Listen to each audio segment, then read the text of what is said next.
Au nom du Père, du Fils, du Saint-Esprit. Amen.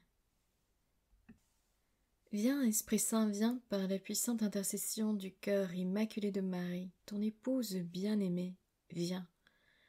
Viens, Esprit Saint, viens par la puissante intercession du cœur immaculé de Marie, ton épouse bien-aimée, viens. Viens, Esprit Saint, viens par la puissante intercession du cœur immaculé de Marie, ton épouse bien-aimée, viens. Au nom du Père, du Fils, du Saint-Esprit.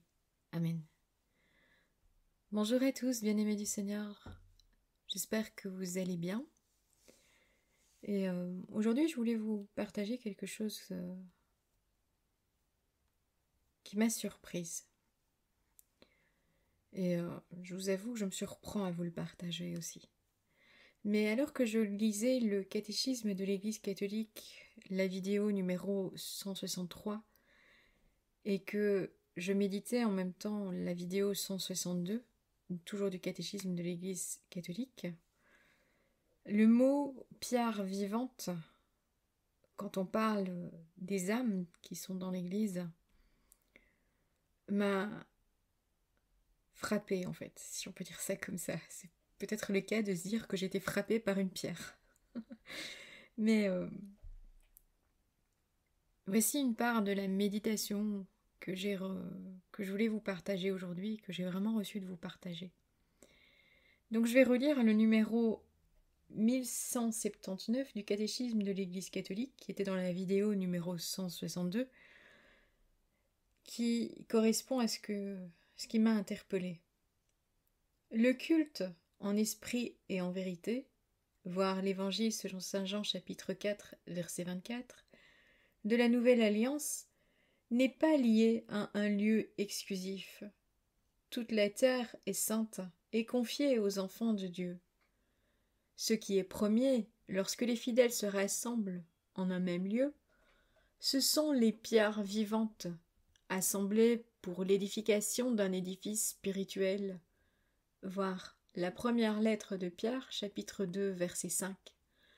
Le corps du Christ ressuscité est le temple spirituel d'où jaillit la source d'eau vive, incorporée au Christ par l'Esprit Saint.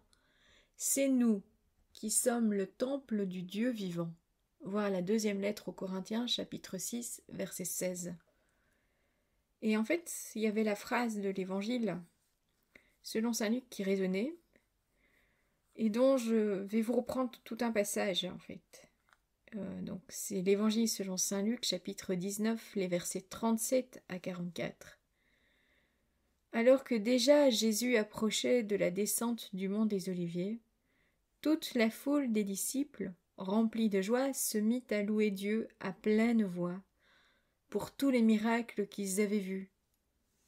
Et ils disaient : béni soit celui qui vient, le roi, au nom du Seigneur, paix dans le ciel et gloire au plus haut des cieux. Quelques pharisiens qui se trouvaient dans la foule dirent à Jésus : Maître, réprimande tes disciples. Mais il prit la parole en disant : Je vous le dis, si eux se taisent, les pierres crieront. Lorsque Jésus fut près de Jérusalem, voyant la ville, il pleura sur elle, en disant : Ah, si toi aussi tu avais reconnu en ce jour ce qui donne la paix, mais maintenant cela est resté caché à tes yeux. Oui, viendront pour toi des jours où tes ennemis construiront des ouvrages de siège contre toi, t'encercleront et te presseront de tous côtés.